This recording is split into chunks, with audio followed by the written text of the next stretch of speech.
We all know why we're here. So let me ask you a question then. Why the big secret? Truth seekers were really the true leaders. Keep it grooving, the movement like two-seaters. Turn it up, we're knocking through both speakers. It's time we get the truth from the big secret keepers. Hey, truth seekers were really the true leaders. Keep it grooving, the movement like two-seaters. Turn it up, we knocking through both speakers. It's time we get the truth from the big secret keepers. Hey, break it down, now can you peep it? They're deceiving all the people. Let me ask you, what's the secret? Misinformation and lies, a devious disguise. They want the EMF blast until our brains is fried. Oh, point their beams in the sky. Oh, it's a movie now. This world is all CGI, their plot is truly foul. But we're here to rise up and bring the real. Time is now, truth seekers, y'all know how I feel. Truth seekers were really the true leaders. Keep it grooving, the movement like two-seaters. Turn it up, we're knocking through both speakers. It's time we get the truth from the big secret keepers. Hey, truth seekers were really the true leaders. Keep it grooving, the movement like two-seaters. Turn it up, we knocking through both speakers. It's time we get the truth from the big secret keepers. Hey, why the big secret?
We got a lot of questions that we're going to have tonight in tonight's show, and I got the perfect person that's going to answer those questions.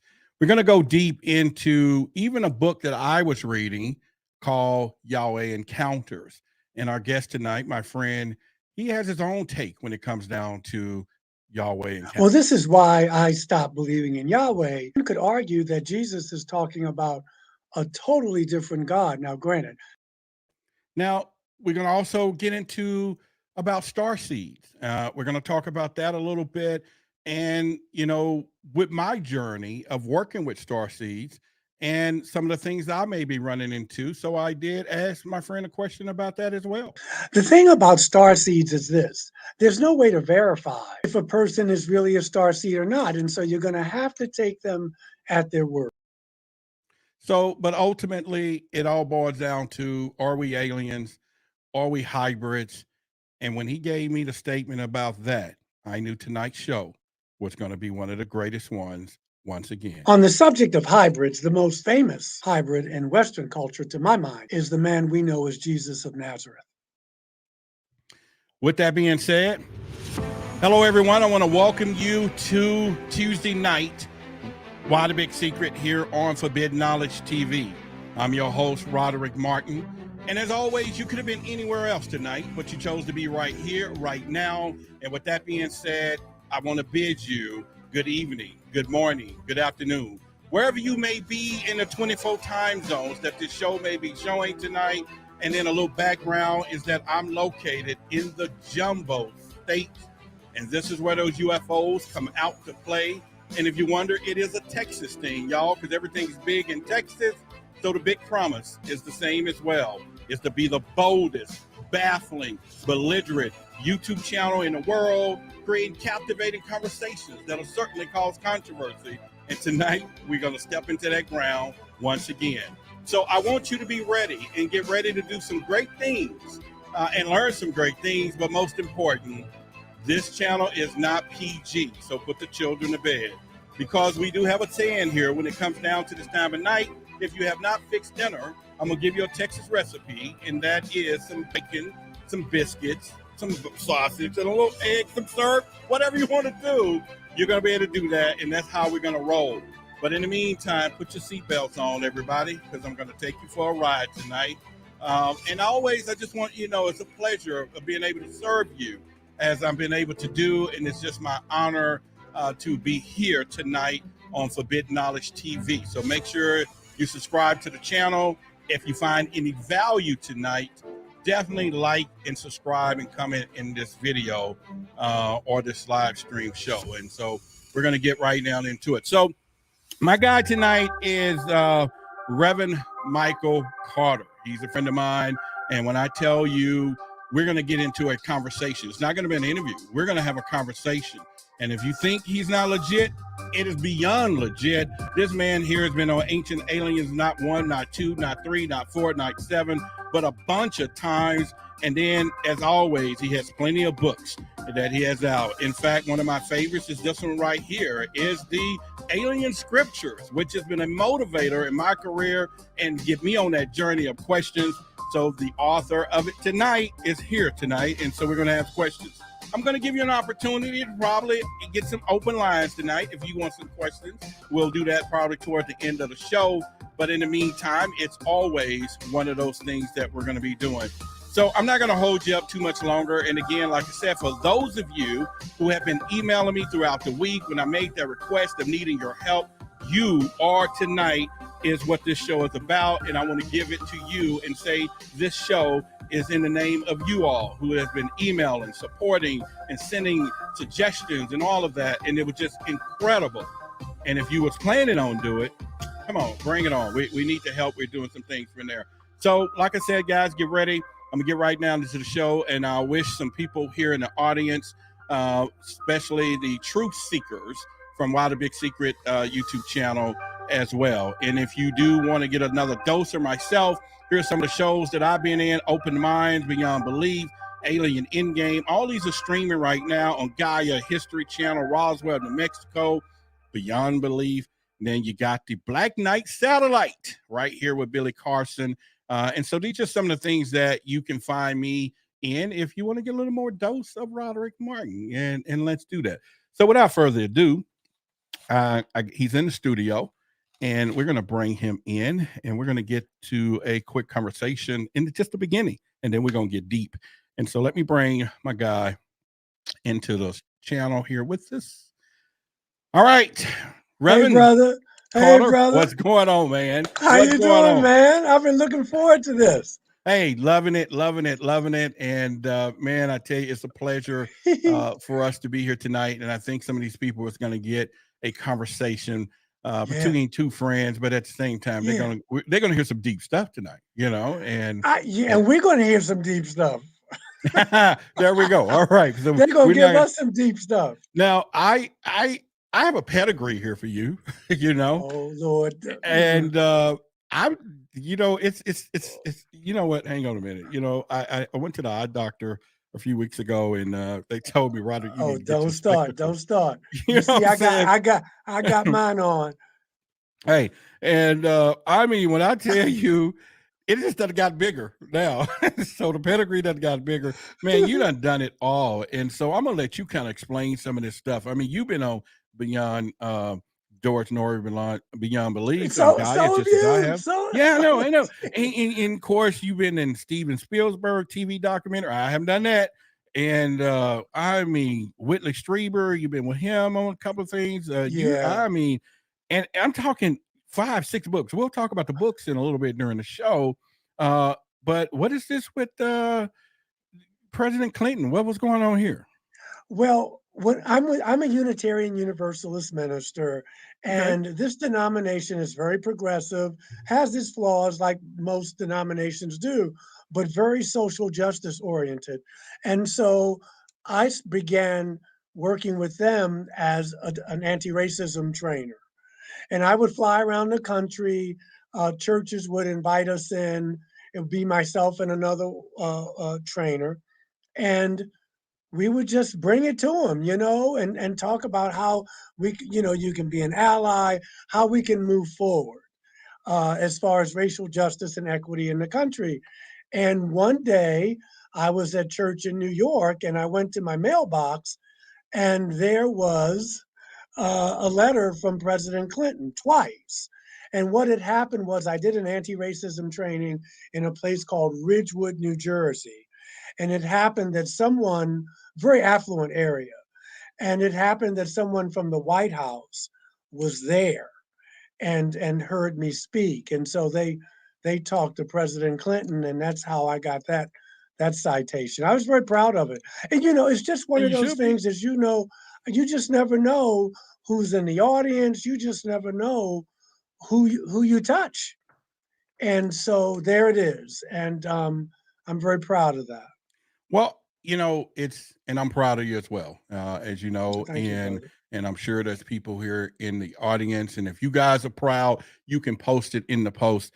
This book is not your latest book, but this one was No, number that's my one very on first Amazon. one. It It was the was in number one. 2014. In Yeah, 2014, but and it's still Whitley. relevant today. No question, no question. And I stand on the shoulders of a lot of people. One of them, my good friend and colleague, Dr. Barry Downing, just spoke to Barry about 3 days ago. His wife has passed away.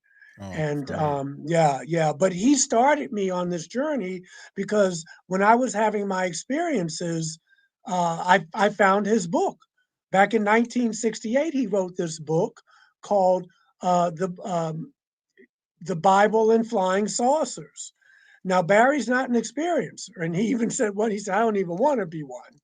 But his book and his friendship kind of guided me on this because there were other her name is Reverend Virginia Brazington. So we get some female energy in the house. She wrote a book and she lived here in Asheville, North Carolina, Flying Saucers in the Bible. Morris K. Jessup wrote a book back in the 50s, died under mysterious circumstances, about UFOs in the Bible. R.L. Dion, Does God Drive a Flying Saucer? So there were clergy who were writing these books. Dion was not a clergy person. But there were clergy and there were people writing these books. And my mind, I'm not into propulsion systems and back engineering. Those are for greater minds than myself. But I am into the spiritual aspect. And yes, sometimes religion and spirituality are two different things. We could quibble, but my mind goes to what does this do to our belief systems? What does this do to our religious institutions?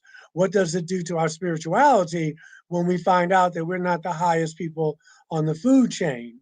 Ooh. And I think this is where we're headed. And a lot of ministers aren't talking about this, but they're going to have to, especially now that people are leaving organized religion in droves. Mm. And that's one of the things I say, and I've noticed it. I've interviewed over 400 people. I've done the shows on Clubhouse where I have one of the largest groups called Why the Big Secret there. And one of the common denominators that Reverend that I noticed was that people will just religiously and mentally bankrupt these days. It's like Mm-hmm. it's not working. And Yeah, there's yeah, nothing, and yeah. and it's like that's, and I It's know not we're gonna working. offend some people tonight, that's for sure. But some of these people feel it's not, especially the young folks. This is why this awake thing, woke, is like, I'm pushing away from this because it's not working for my parents. They ain't Yeah, giving leave me nothing. There's no, it's like this yeah, generation think is not working. yeah, And and yeah. and and that's one of those things I think already. Well, I just read an article. I did two sermons last week and the week before on atheism because our denomination is big and we have some atheists in our congregation.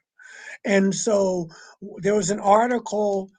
If I still have it, I'll send it to you. It was a Pew study saying that by 2070, most of this country, if not all of it, will be either atheist and or people who claim no religion at all. It'll be Oh. interesting to see what that does politically. But because it is not working. And so as we go forward, we have to say, how are these scriptures relevant for today, because just because someone said something 5,000 years ago, 2,500 years ago, doesn't mean that it fits now. It's almost like the Constitution, and these should be living documents. Don't get me started on the Constitution, but my point being is that as we grow, as we evolve, so will our religious and spiritual beliefs, hopefully. And so what does religion look like in the 21st, 22nd, 23rd, 24th century and beyond when we find out that we're not alone? We're going to have to reshuffle. I'm reading a book now called Extraterrestrials and Religion. It's by a brother named David Weintraub. And he's a scholar. Some of this stuff is way over my head because he's more like a physicist, but he directs half that book is about the denominations, mainline Christian, Judaism, Islam, etc. And I've always believed, and he affirms, that the religions that make room for other deities, which would be Buddhism, which would be Hinduism, even Catholicism, they will fare well. Even Unitarian Universalism, which is the denomination I'm in. I was raised Baptist. We will do well. We won't have to shuck and jive and what have you, because we make room for other deities. Those mainline Christian religions, who it's just Jesus, it's just God, and that's it, they're going to have a hard time explaining, well, what about these brothers and sisters from elsewhere, from Andromeda, from Zeta Reticuli, from the Pleiades, et cetera, et cetera. How are you going to explain that? And so it's right there in front of us. I know it's scary. I know it almost cost me my career as a minister coming out talking about this, but we're going to have to put our big boy and big girl pants on, clergy, and tell our congregations about this. Our government is talking about it. I mean, not as transparent as we like. Okay, we get that, but when they're talking about it, that we're not alone, that we got exotic technology and we don't know who's in our airspace, and of course we do, but what about religion? We got to talk about this. What about economics? What about politics? All these areas of our lives will be touched as we move forward. And so these are the things that I'm interested in. How do you live? How do I love my neighbor? Who is my neighbor? Those types of things, especially after looking one of these brothers and sisters from these star nations in the face. You're done. You can't go back to the way you were.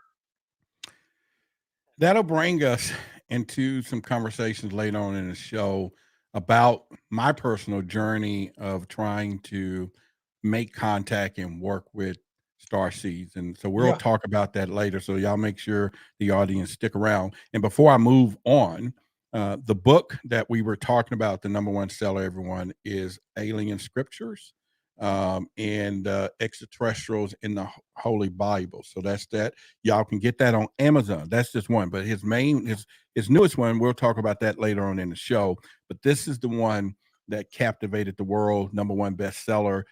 How I, reached out to make sure I wanted to meet this man, and now we were friends, and it's just a journey. And so I just want to tell you this right here was instrumental in not only my career and growth, but many, many more. So kudos to you, Reverend, for that. Thank you, brother. But now we're going to get deep in a little bit. I think we're going to, I'm going to make up a word, tick some people off to the highest of ticktivity. I was going to use pistivity, but it's just, but the Reverend is here in the house. So I got to tone it down a little bit. All right. Don't mind me, brother. I love it. All right. Well, then we go piss some people off to the highest of pistivity, and that's fine. It's just going to happen, and that's just the way it goes, because we're going to do that here. So we're going to also get into Yahweh, and I'm going to set up the foundation first before we get into why you stepped away at some point and ventured where you are. But in the meantime, I'm gonna show a photo, and I want you to just take us back to this day and moment. Then we're gonna get into it. So I want everybody to get ready, put the kids to bed. But in the meantime, describe this photo. Tell us, take us back to this moment. Oh wow, that was the show with William Shatner. Uh, uh, Ancient Aliens. William Shatner meets Ancient Aliens, and you see there's Nick and Travis and well the gang. We had a great time that day. Uh, and we had to get the COVID test and what have you, and it was a big discussion of ideas. Now, what wound up, what everybody saw was of course edited because it was pretty spirited, and it was a fun time. That's all I can say. It was a fun time, and I hope to do it again. But the thing about Ancient Aliens, as you know, is that you either love it or you hate it, but it's what 15 seasons now, and Yep. it's got people thinking out of the box. Like Oliver Wendell Holmes said, that once the mind is stretched beyond its original dimensions, it can never go back. And we could argue the science, and well, you may call it pseudoscience. I can't speak bad of them. They've been good to me, and they've been part of getting my work out there, getting my face out there. But it has gotten America and beyond to think more along the lines of we're not alone. Most of what we learned in the past needs to be looked at a different way, or at least questioned. And I think that's how it goes, because most truths started out as blasphemies. And then later on we find out, oh, this is just everyday knowledge. And that's where we are now. That's where we are now. I mean, it's an exciting time to be alive. It's a scary time to be alive, with the threat of nuclear war or some big rock hitting us, and all this kind of strife and upheaval. But for people who are light workers, for people who are trying to raise the frequency of the planet, this is why we're here. This is why Well, we're here. then welcome to Earth, There most you go. everyone. Welcome to planet Earth, baby. Welcome to And planet so Earth. this is it. This is this is the game. This is the game now. And so how do we learn to love? I mean, it all comes down to that. I'm not talking about just singing songs and holding hands and kumbaya. There's time for that. But what does that look like? What does that look like for people who are different? What does that look like for people who are marginalized? What does that look like for people of different genders who self-identify? This is where we're going as we go into the future. It's either that, or we're just going to wind up living in the Handmaid's Tale. Wow. And one of the things that, as we think about this conversation in more depth and off-world things, Mm-hmm. and it's kind of now getting to a point, even in my personal thought and journey, is like, Mm-hmm.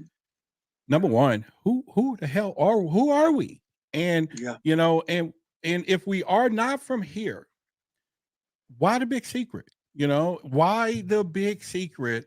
And they feel that people can't know the truth, especially in the clergy. So maybe you can answer that. Oh, good Lord. You know? Well, I think it's the old kind of greed and secrecy, coming from a dysfunctional family and going to therapy and all that good stuff. There's an old saying, doing my 12 steps for codependency and all that, that you're as sick as your secrets. But the same thing Mm, goes for nations as well. And I get it. I'm a big boy. How do you become the greatest nation in the world? By keeping other nations from becoming the greatest nation in okay. the world. I got it. But there comes a time when um, you got to be able to trust. You got to be able to say this is where we're going. Leaders have to be able to envision, like First Nations people. They were said that their sachems, their chiefs, that's the word Western folks use, were saying, I'm going to look several generations down the line. And so, but when you got folks who just want to keep power and just going from election to election, there's no vision, right? Proverbs tells us where there's no vision, the people perish. I think right now, yes, there will be some people who may jump off the top of roofs and all that things, but many people can handle it, that we know we're not alone. Most people know we're not alone. And so I think that most people, but there's power in secrecy. There's power. Plus, I think there's the embarrassment that, we can't protect the airspace. There's those types of concerns. Always this national security. You can do anything in the world under the guise of national security. But I think the reason that our government is trying to come clean, as it were, I mean, relatively so, is because one day someone's going to have their cell phone, or one day there's going to be a sighting that you cannot refute. Or one day you're going to see a brother or sister get out of one of these craft, and you're not going to be able to explain it away. So I think that has a lot to do with why now all of a sudden, because they've been keeping this secret for at least 70 years or more. Ooh. Yeah, you'd mean the government side. The Yes, religion, thousands and thousands of Oh, years. yeah. Well, but remember, religion and the government, sometimes they sleep in the same bed. Ooh, yeah. And so when bad religion is used to control, and so when you get bad religion and you get these secrets, it's a hot mess, like it is now. Also, what are people going to be thinking now? I'm being devil's advocate. Are Okay. you going to tell me there's no God, that I've been genetically manipulated by these people with big heads and eyes, and some of them look human, and some of them look like this, and and some of them, or behind me, yeah. yeah, there you Or some go. of And them look some of like them me look and like you, this. and they look There it like us is. too. Yeah, some of them are look like they come from Scandinavia, and how's this going to work? And I think at one time that argument worked, but it's just gotten them. One thing about telling the truth is you don't have to remember anything. And so these lies have gotten us deeper and deeper and deeper in this hole. Some people lost their lives Right. for trying to come out and tell people what's going on. Some people just happen to be at the wrong place at the wrong time and seeing things they shouldn't have seen. So, one lie on top of the other, and it's all through history: power, greed, control, the holy trinity of being a mess: power, greed, control, power, greed, control, power, greed, control. Well, I think that would probably, like you said, be the foundation for everything. But my question would be, and this is just me using this hypothetically, this is the good book, but it's That's not. a great book, brother. That's one of the first Yeah. books I ever got. Yeah. My uncle gave me this recently and said, God bless him. he said, young man, you need to read this. And I said, okay. And he said, you're out there talking about this UFO stuff, but I need you to really know what's really happening. I said, There it Uncle, is. I've been in TV shows, I've done it. He said, I ain't what I'm talking about. See, that's what I'm talking about. You act like you are. I said, I don't know enough. Let me have the book. And I read the first 20 pages and I was like, oh my God, this Yeah. is like some real stuff. So that's the book, everyone. If y'all watching that, the It's a Yahweh game changer. Encounters. It's a game changer. But it It's a also game led changer. me. It says it's a controversial interpretation of the whole Bible. Is what this book is about, and it makes me think: what are they going to do on Sunday when something does step out and then says they have a God and says, "Oh, just by the way, the God is all of our God." Are they going to make some stuff up on Sundays now? Do they have to go back and the word is the word, but and I was one. I sat out in the audience when my pastor said, "Turn the page, such and such, such and such." And this is, although I'm Yeah. reading it, and I might have had some speculations of what I thought it said, but he went on and said, "This is what it meant," and I walked away going, "Oh, how come I can't understand that?" But now it seems like the setup is they're gonna have to change they're gonna have to make some new stuff up, I and know. I don't want. Yeah. And no, but that's the thing. That's the thing, because let's say you got tenure somewhere, Okay. and now all this archaeology comes out. Let's say you've got tenure as at a seminary one, and all this stuff comes out, and you made your life, your whole life's work, your whole scholarship was built on this traditional perspective, this traditional Weltanschauung on how the world worked, what the Bible meant, and what have you. And now this comes along. And it makes everything that you have looked at, everything you worked for, all of a sudden's in question. Everything, everything. Wow. What do you do? What do you do with that? What do you do with that? And so here we have um, a whole paradigm shift. And also, people give their power away really easy. I mean, and Mm, there's data, there's like I do. literature where some of these star people will say we're not going to come out and just let people, because you'll wind up worshiping us like we did at the beginning, Mm. like we did at the beginning. And that's where the war And started that's where anyway. and that's where these religions, that's how we got started, by worshiping these gods, these extraterrestrial gods, because of their technology. Because listen, they would be godlike. So that if you and I went back to, I mean, if they didn't try to kill us first, if you and I went back in ancient history, and we got an Apple Watch, and we got a phone, and we probably have some weapon with us, because that's how we would roll. And they would look at us as gods. We got off of a helicopter. We got off of a plane. I mean, and this is how these religions started. And we we've just taken the ball and run with it. We've taken the ball. And I can't say that these people did this on purpose. Maybe they didn't have time to say. I mean, a couple times you read in Acts where Peter and Barnabas, they thought they were gods, and the people bowed down, and Peter said, "Get up, we're men like you." But they may not have had time for all that. They may have just said, "Here's the message. This is the message." And so we started worshiping them. And Some who's of going to turn that down? Who would turn it down now? Yeah. Who's going to turn it down? Who would turn it down now? And that's what that book's about. That's what Zachariah Sitchin's books were about, because he started all this about the Anunnaki and all that. People have just rewritten his books. Some people have given him credit, and some people haven't. But that Zachariah, I had the pleasure of meeting him. I used to live near him when I lived on Upper West Side in New York. Wow. Brilliant man. Yeah, we had lunch at a Burger King on 83rd and Broadway. Um, my point being, though, is that this is old. This is old knowledge that we're rediscovering. We're rediscovering this stuff. And so we'll call it new age or whatever. There's no such thing as new age.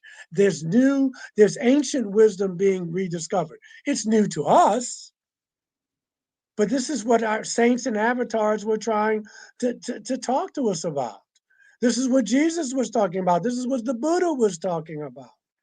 That Mm. that you do reap what you sow. That your mind, as you think, that's how you are. That there's a part of you that doesn't die. That you call it your spirit, call it, so you call it what you want. These are old lessons that the ancient Egyptians, Brother Carson probably knows more about this, the Sumerians, the Babylonians, they knew about reincarnation and the evolution of the soul, and these kind of things. And quantum physics is just catching up. So we're going from this old Cartesian, Newtonian universe, this old physics that says, you show me and I'll believe. The new physics says, the new consciousness says, believe and I'll show you. Two Wow. very different ways to look at life. Very Mm. different ways to be looking at life. And so we're trying to contact and get in touch with people who are thousands of years ahead of us, some of them spiritually and technologically, and we're using the physics of the 20th century, and then we wonder why it's not working. But We it wonder but it why. had to be some human collaborators to keep this big secret moving from back then. You Always, know, it had to been some always. group that's They're called clergy. They're called the priesthood. That's what they're called. No, listen, I got to tell you, brother, if you go back and read Sitchin's work or what have you, remember, you I'm got gonna these pray. priests. I'm gonna pray first. Hold on. Okay, that's what Oh, I'll they're get struck by called. some lightning tonight. But go ahead. No, brother, listen. The priest and the clergy who were appointed by these extraterrestrials, by the Anunnaki, by the gods, if you will, right? So Okay. you know how egos go. You know, I'm a big shot. Akhenaten just made me a priest, or whoever it was, or Ramses, or the Sumer, whoever it was. And then when they left, because they did, who's left? The The, priest. the And the collaborators. people Yeah. are giving them power, and I'm not going to give up power. So I got some rules for you. I got some rules for you because they've already told me, they've already made me. I'm Reverend Carter. I'm Bishop Carter. I was anointed by Mm, Yahweh or whoever it was at that time, or the blonde blue-eyed people, or whoever it was. So I'm anointed. And so I'm going to hold on to that. I mean, I'm giving you mm, the crass version of it, but that's where you get this from. And I want to be clear, religion is of in and of itself is not bad. I'd be hypocritical to tell you that. But yeah. bad religion, where you want to keep people in the dark, where you want them, where you don't want to empower them, where you want to get rich off of them, where you want to keep them ignorant, where you want to keep your foot on their neck, that's the kind of stuff. And that's why people are leaving. They're saying, this doesn't make sense. Yeah. This doesn't make sense. It's a thought. It's something and get you to truly think because once again, like you're saying, is that all right? Yeah, any of us can go back and with a cell phone or something, and all of a sudden, hey, that's a god, and Yeah, you know the technology is what gets us. just what the technology. So, but in reality, though, uh, it goes back to, and we'll get to that in a later conversation. I'll skip this part right now. But again, you make some great, uh, some points right in your face. It's saying, who go. It always goes back to even not so much kings and queens, but some of these lineages of family and things we hear about today in some Yeah, of these yeah, secret societies. Secret, yeah, bloodline. yeah, But that comes from worshiping the gods, these people mm, who were chosen. One thing about Yahweh is you read it. He wants you to be circumcised. What kind of God cares about whether you're circumcised or not? Doesn't want you, doesn't want you to intermarry, having these temper tantrums. You know what I mean? Go yeah, kill the firstborn. Uh, I mean, that doesn't sound like a God. That sounds like someone who needs some talk therapy, some gestalt therapy. And he, go in this land and kill the people. And I mean, what kind of God is that? But it's hidden in plain sight. And if you asked those questions when you were coming up, you were told you were a troublemaker. yep, When people call me from the podcast or from Ancient Aliens or from whatever, the first thing they ask me, and sometimes you can hear their voice shaking, can I still hold my religion? And these are mostly people who identify as Christians. Can I still be a Christian and believe in UFOs? Can I still be a Christian? And they mean this because they don't want to throw out the baby with the bathwater, but they know that what they have seen or experienced can't be explained. The church won't talk about it. So who do they come to? They come to you. Not a bad choice. They come to me. They come to people like us. And yeah, we say, of course you can. There is a balm in Gilead. Okay, we can make the wounded whole. I mean, I had to be able to talk to people when this was happening to me. Now, it led me away from Christianity in the Orthodox sense. Now, some brothers and sisters will say, see the devil. They came, those extraterrestrials, they took Mm. this brother and they made him, the devil got him. No, it's not about the devil. It's about the only devil is in my mind. It was just about I had to um, my reality was shattered and I had to put pieces back together again and I had to do research on my own. The Buddha said, don't believe stuff just because someone told you. Be your own resource. I'm paraphrasing, Mm. he was much more eloquent. And that's what we have to learn to do. That's what you do here. This is a ministry you and Brother Carson have. You have followers. You give them information. You empower them. You say, don't believe it because I said it. Go do your own research. That's empowering people. This is a ministry. Yeah, and that's one of the things I always lead some of my shows or end them, and I tell people, your eyes are useless when your mind is blind. Amen. It is time to think why and get curious, and that's usually what I try to do with information. Is just give people just enough information that they can read, something they can hear, see, or to awaken their curiosity to the possibility. Hmm. We're not alone, because if I told them, then we got friction. But I just want to lead them a little bit and spark the interest. Like, let me go check that out for myself. Because one of the things I found over time is that we do get, if I'm using this word properly, literally lazy, so to speak, to where Yeah, yeah. there's people out there that hope they can get to a point to where they can say, what's the word I'm looking for? Well, they can say, well, I can look at something that I thought all my life to be true, and you awaken enough curiosity to them that they now can go research it to find out Hmm. that what all they thought was true is no longer true. And then at the same time, for people who all their life says, you know what, I thought this was not true, and now I'm going to do enough research and information and curiosity to find out that, oh, by the way, this could be true. And if you can get people that can go through that transition these days, which is typically hard for people to do, I think it just gets to a point. So what we're going to do now is we're going to get deeper into a couple other things, and then we're going to talk about this Yahweh in a little more deeper sense. Fair enough? Fair enough, And brother. all right. So uh, I talked to you, and we're going to flip it a little bit into uh, extraterrestrial type Mhm. things. A few weeks ago, I sat on a journey to meet starseeds. Number one was starseeds within the African American community, because I was trying to find some reference points. It was, and it has been already. I've gotten a few people that reached out, and then I get sometimes these blind emails to where they'll say something, but no contact, no way to, and it's like they say they are, they're not, or whatever. And then you get some compelling stories. Then I met some few people personally over the last several weeks and weeks.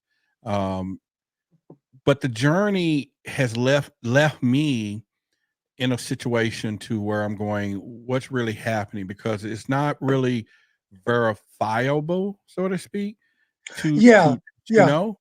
yeah, So yeah. what advice though? Because now it's to a point where some I start asking harder questions. Where are you from if you're a starseed? Or where, Yeah. and it seems to be some this underlining conversation. But then the other side of the fence is, it almost like some are isolated and dealing with things, and I'm speaking out of experience. I've probably got about 19 people I've been trying to communicate with over the last 2 weeks, and there is a underlying current, and there may be only one who's willing to say it out loud. What Mhm. is happening with this? What am I missing in and is there any way to determine, am I talking to a starseed? Listen, I, okay. I know people who tell me the same thing. Okay. I am not going to say to them, no, you're not. But it's so subjective. Do you see what I'm saying? And Okay. so I there's no way I can tell. I can watch you. I mean, not unless you display like you levitate or you know what I mean. You put your hands on someone and they're healed or whatever. That doesn't necessarily mean you're a starseed. Now, Right, right. I'm going to be fair. Maybe they're talking about a state of consciousness where they get it on maybe a deeper level that I'm really not from here. You Okay. know, and quantum physics tells us that we're all made of star stuff. The same ingredients, for lack of a better word, that make up the stars and the galaxies are in our body. I get Okay. that. I do know that since I've been on this journey in the UFO community, a hackney term, but pardon me, um, people want to belong. And there are some people, you know, this kind of topic draws fringe people in because people want to belong. I've been on panels and some conferences where people are angry. How come they visit you? How come they don't Mm, visit me? I have to say, look, it's not a competition. You need to be careful what you ask for. You don't really know, you know what I'm saying? But it's that desire to belong. It's human. I know my daughter or this whole next generation. My daughter is will be 17 in February. They are just wired so differently. I think an old soul, um, you know, just older souls, just mature for their ages. When I was 17, I can't. I'm ashamed to tell you what I was doing if I could remember it. And these folks are just so. In that way, you could. I've heard people say these are star kids, and maybe they are. But when I meet someone who's an adult who says I'm a star seed, I will say, "Hey, that's interesting. Tell me what that feels like. What is mm. that? Okay, tell me what that's about. I'm not asking you to prove it because you know if you say that's what you are, that's what you are. But I am going to look at how you live. I am going to look at how you carry yourself. I'm going to listen deeply to what you say you're about because I've come to this, Brother Roderick, and I hope I answered your question because there's really no way to tell, at least for me. Mm. But I'll use this. I know what you are. I know what you believe by how you treat me and how you treat the animal kingdom and how you treat the planet. I know people who are in Bible study every Wednesday night. They'll be there tomorrow night. They're in shul. They're at the mosque on Friday. They're at the temple. They're at church on Sunday and Wednesday. And they will treat you like you are something on the bottom of their shoe. So I'll know, you know, a wise rabbi said 2,500 years ago, by their fruit you shall know them. So Mm. if you're a star seed, I say, namaste. It's good to meet you. Tell me what that's about. How does that, you know, and I leave it at that. Because what are you going to do? Prove it. How do they prove it? If I cut you, you'll bleed red, and or if you know, I'm being facetious, but how am I supposed to know?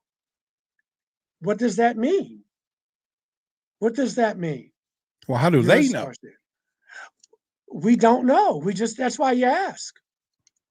That's why Mm. you ask. But again, if you're talking about a state of consciousness, because the show, you know, are we aliens? In some way, I don't like the word, but in some ways we are because we're only here for a minute. And then that's right, and Walters, you can't prove it. My point being is just that we're only here for a minute, and then we go back to wherever we're going to go, whatever dimension, whatever that next life is. So in that way, we're all aliens, Yeah, if you right. want to use that word. That's why I put Okay. the title of the video. Are we the Yeah. aliens? But go Yeah. ahead. Yeah. Well, in some ways, we all are in that way because this Earth is not our home. For in a spiritual sense, we come here and then we leave. We do our mission and then we leave, or we come back. But you can't prove it, and so um, you know, rather than think, what are you, some kind of a nut? And who am I to say? I mean, I've seen space people that people think I'm a nut. So I just say, okay, you know, what is that like?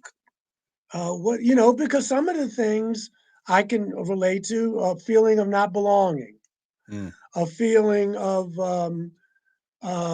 that could also be because I'm not a part of the dominant culture.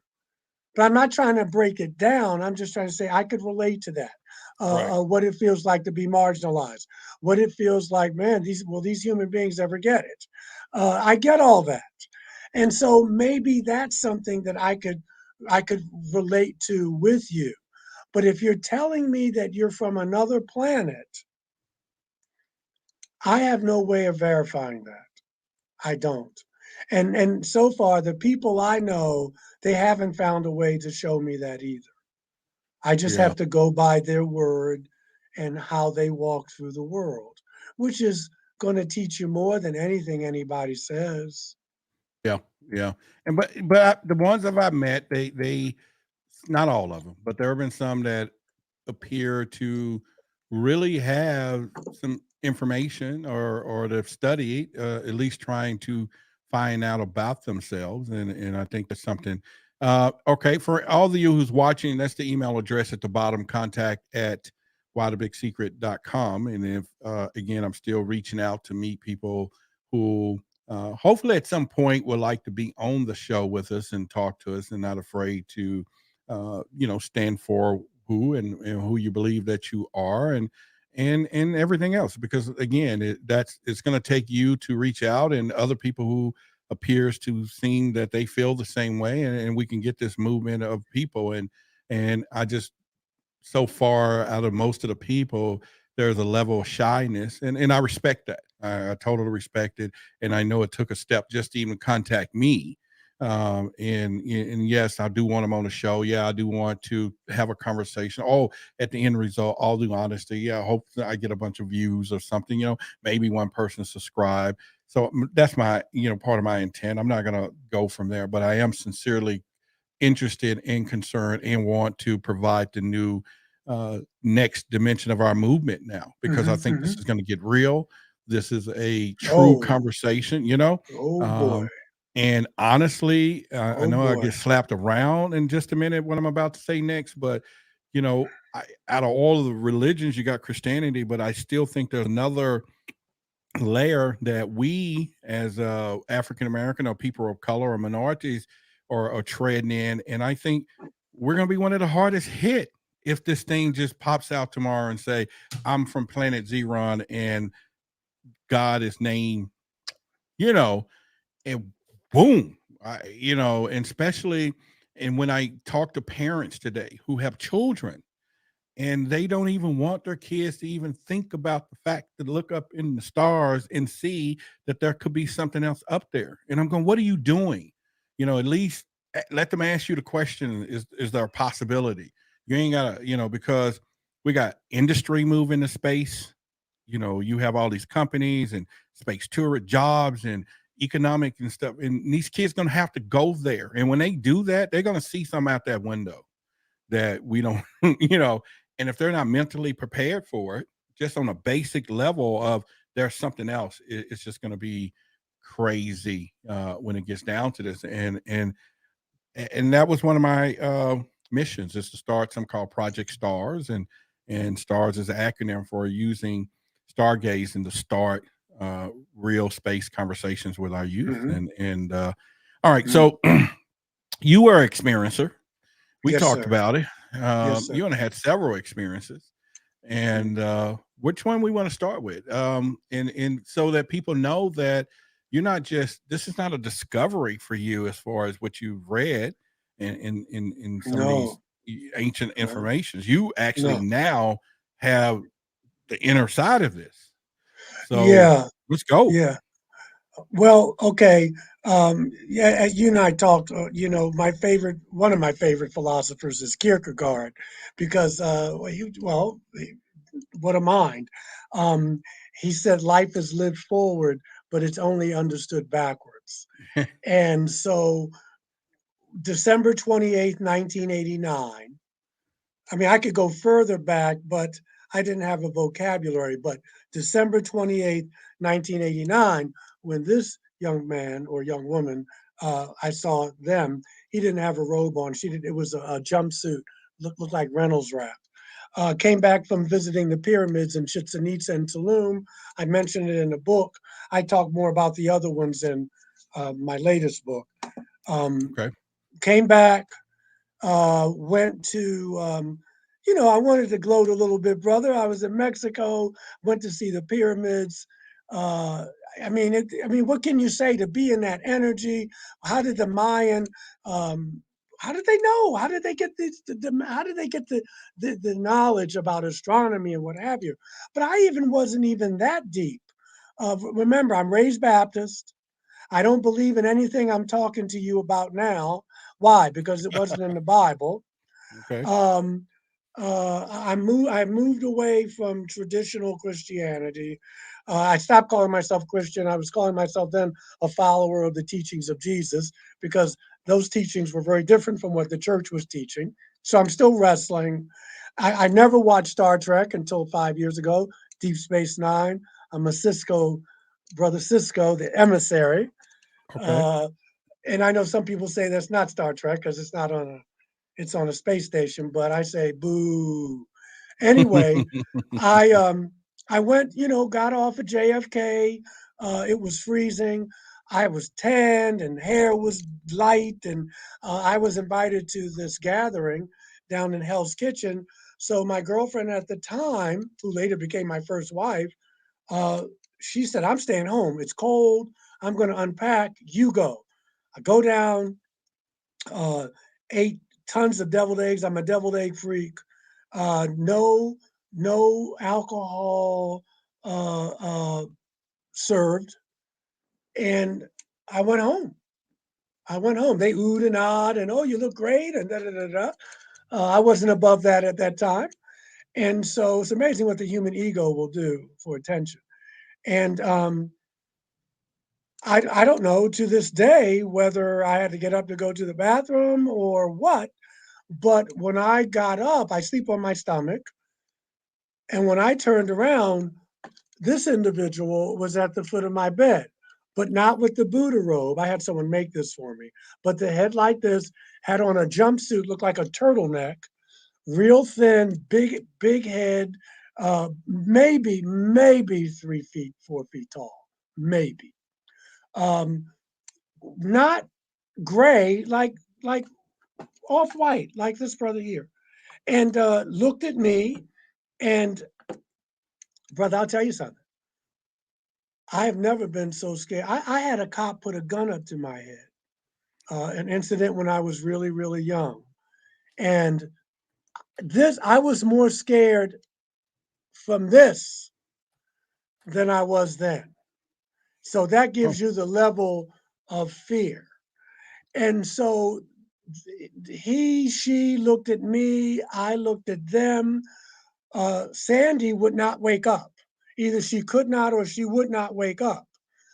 There's this blue light around like a cobalt blue, and then my whole room was lit up. And this was in New York City on the Upper West Side. This wasn't like Betty and Barney Hill out in, New England somewhere. This was in Manhattan. And I pulled the covers up over my head and got in the fetal position. That's how scared I was. mm, I heard this sound like the wind, like whoosh, whoosh, whoosh. And it felt like I was outside on the 15th floor of the Excelsior Hotel. It's still there, right at 45 West 81st Street, right across from the planetarium. Matter of fact, my first ex still lives there. And when I brought the covers down, it was like this. Nobody was there. mm. So she wakes up. Caveat, when my last book came out, Initiation, I talk more about it in that book. And she said, I sent her the book, and she said, I remember that night again when I read it in the book. She said, I remember seeing these shadowy figures in the room, but I didn't know what to do. And something just said, go to sleep. I said, you never told me that. She said, yeah, I remember them in the room.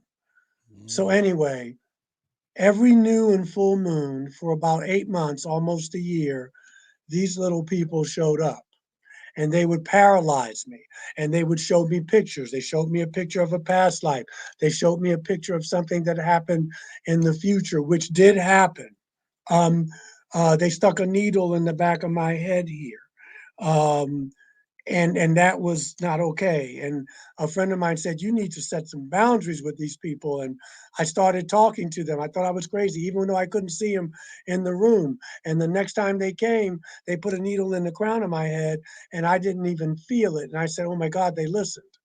Then after that, I saw a reptilian, big brother like this, ripped like he was at the gym, had on a wife beater, came right through the wall, man, had a tail, told me not to be afraid, touched me. See, I went to therapy, man. I got to tell you, I was going to therapy for something else, but I had a therapist in my life because I wasn't sleeping at night.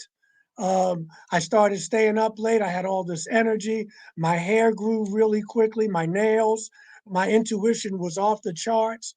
Those were the physiological changes.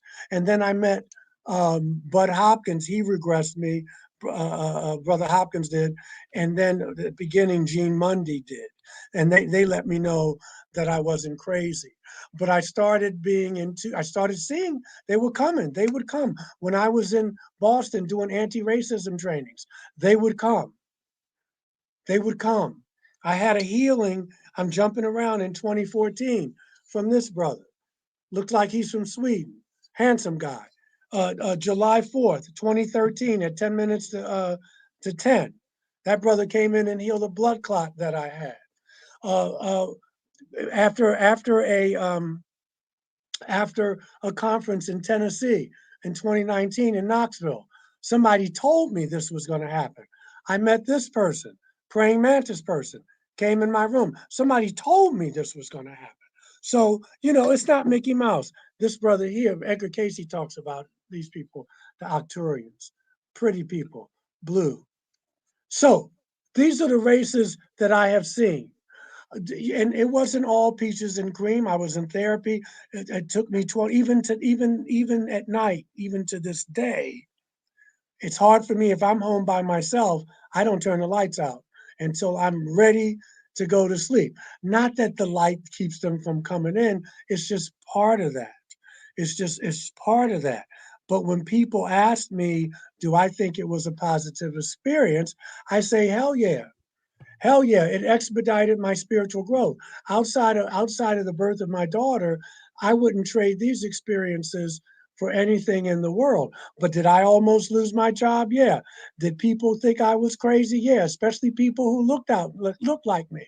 That's white people stuff. What are you talking about? You've seen that. So I've been through it.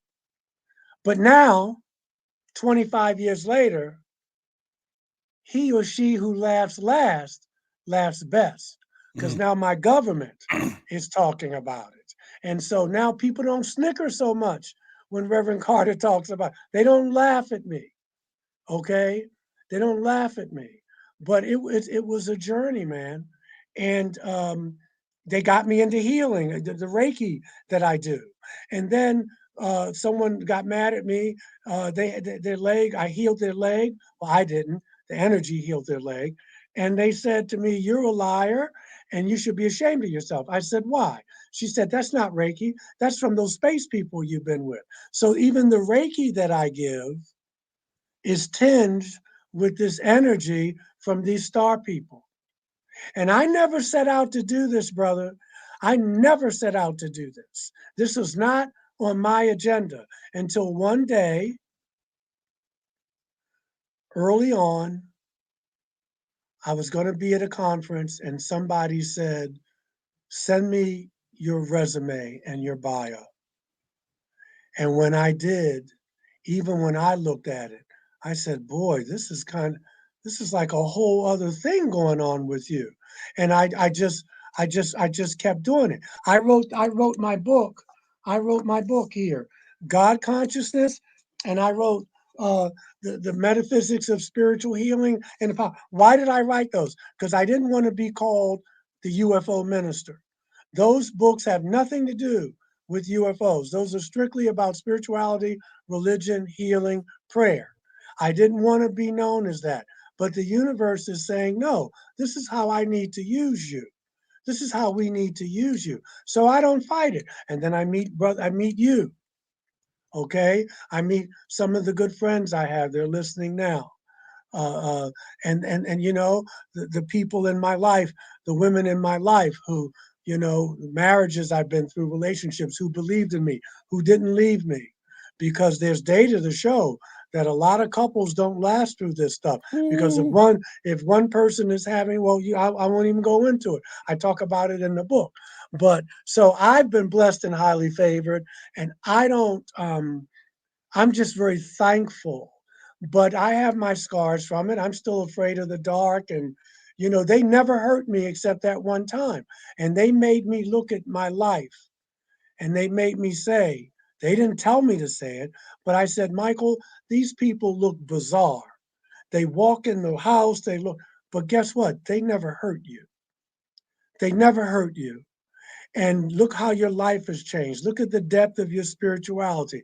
Look at the love that you, not that I didn't have that before, I was already on my journey, but they expedited it. And so here we are. Here we are, Wow. brother.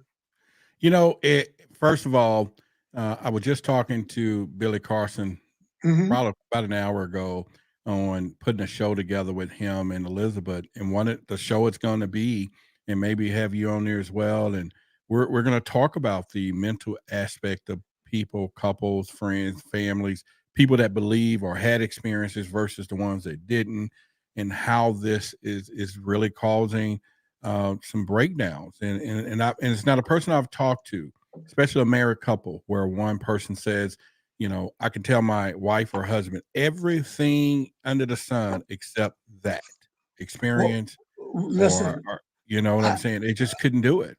I got I got a whole chapter of it in here Yeah. about experiencers, how to know if you're an experiencer. What are some of the telltale signs if you think you are? But we need to come together. This is what you're doing, because there's power in numbers. There's also safety in numbers, and more people are having these experiences um, than ever. And Yeah. the government doesn't want to talk about it. They got all these scientists and what have you, and we need that. We need that. We just saw that NASA is appointing what 10, 11 people, but they need some experiencers on these panels, man. They need somebody to say, "Hey, your expertise is valid, but so is mine. Well, So is mine." that's what I said now. You got validation. But before I go further, you know, we boys, we boys, we cool.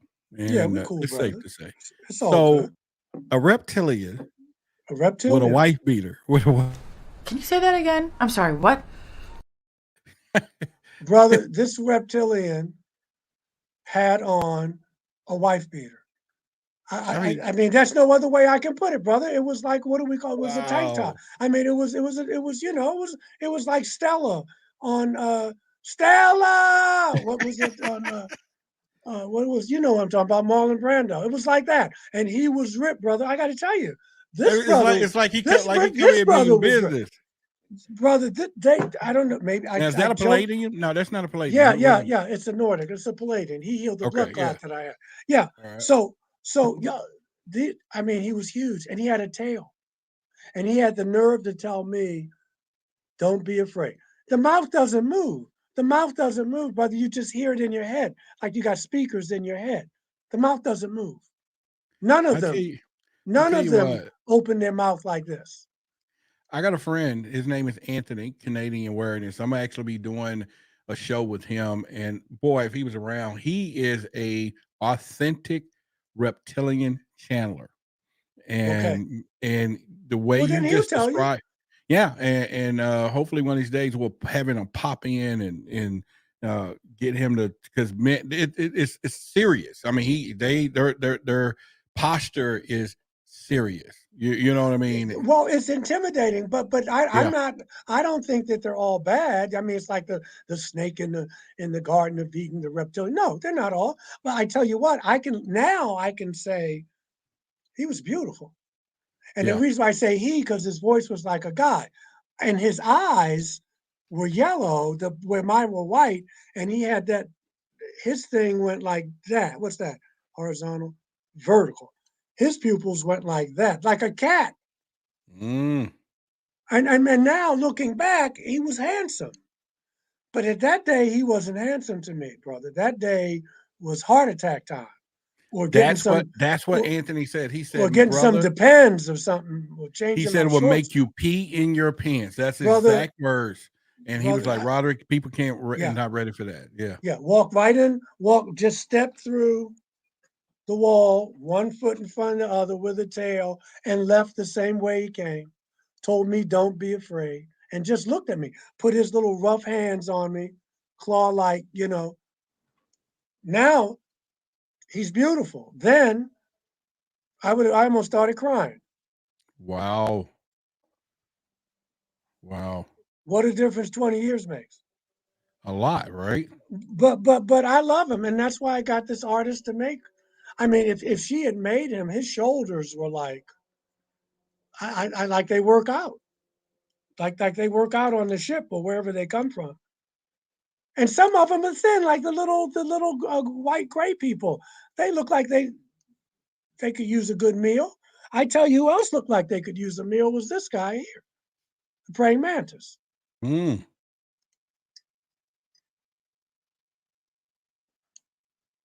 That's all I can tell you. Well, like I said, it's what you said is not something I have not been told. And Anthony is a good friend of mine, and like I say, he is the real deal. And He'll tell you. He'll yeah, tell you.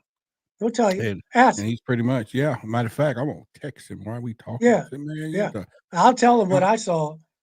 hop in on this conversation. Yeah. And let me see here. And it's a very, and I mean, I'm trying to filter it through the fear. So I was heightened, I was afraid. And he didn't hurt me, but it doesn't matter when if I come to your house tonight, walk through your wall looking like this, it's the pucker factor, brother. It'll scare you. Okay. I think it's all right. I just texted him. I'm just telling you, I'm not afraid. I was scared to death. All right. But I had to walk through that fear though. I had to, they made me, they didn't say, now, Michael, you got to deal with your fear. But I had to look at my life and say, where else in your life do you let fear of difference, of the other, where do you let that paralyze you? And that's what these encounters taught me. Other things, but how fear can paralyze you. Yeah. Yeah. I And think keep your heart closed so that you can't love. Wow. You Well, can't love when you're really, afraid. even after because of that encounter itself, from When the I experience. when I look back, and my friend was an astrologer, and she said, Michael, I get the bizarreness, but in some ways you have nothing to fear from these people because they never hurt you. And look how your life has changed. Look at the depth that you have now. And I couldn't argue with her. And that's why I came out, because when I was in New York, there were two camps. There was Bud Hopkins' camp, and Bud was my brother. Hmm. And there was John Mack.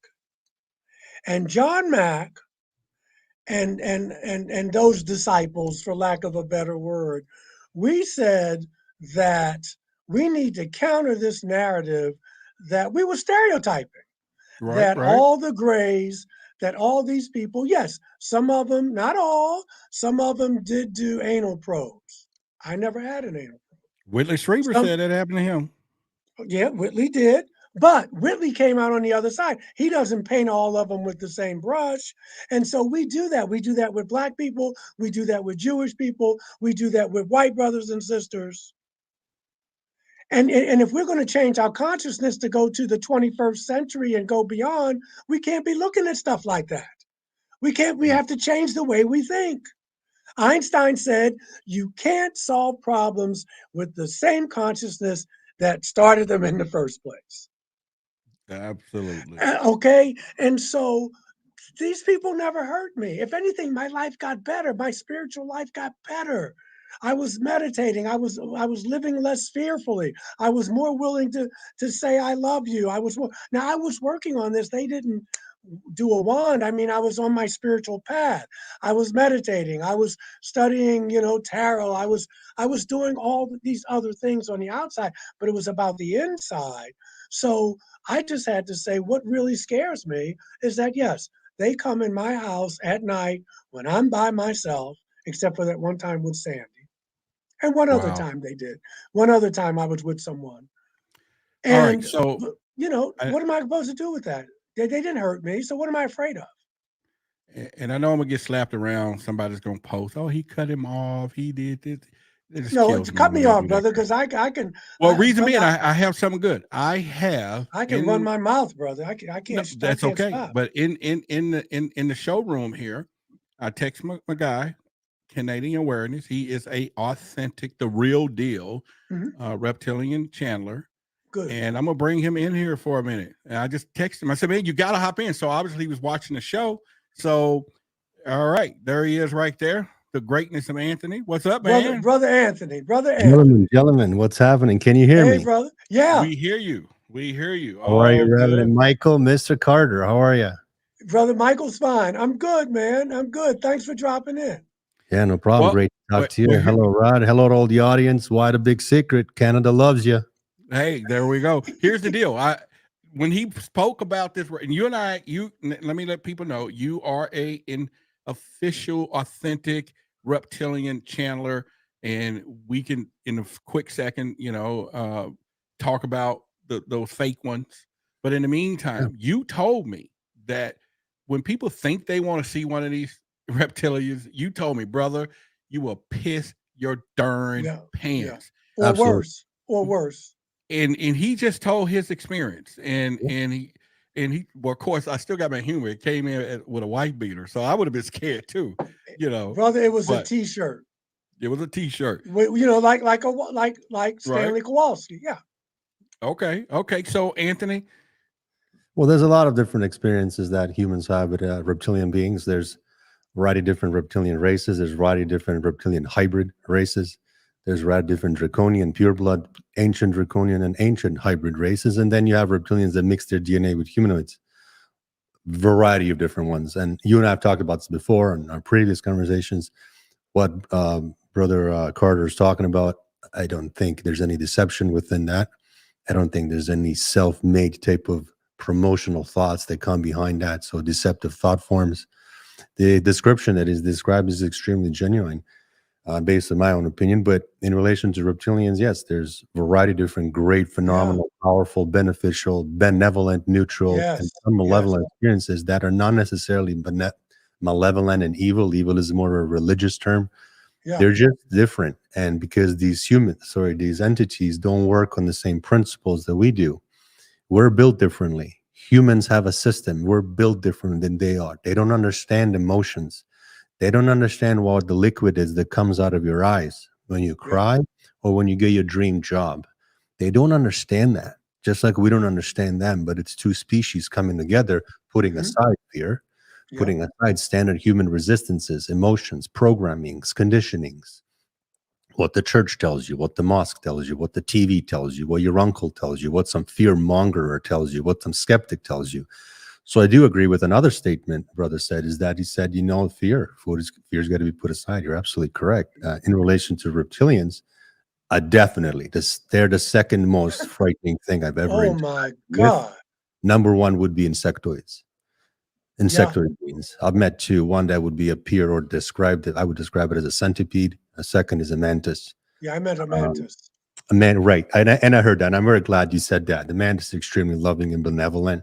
At least smart. very intelligent. Extremely intelligent, very smart. And they're one of the guys that have the blueprints really to a lot of the human related history. But Thank you for mentioning Theta Tauri race.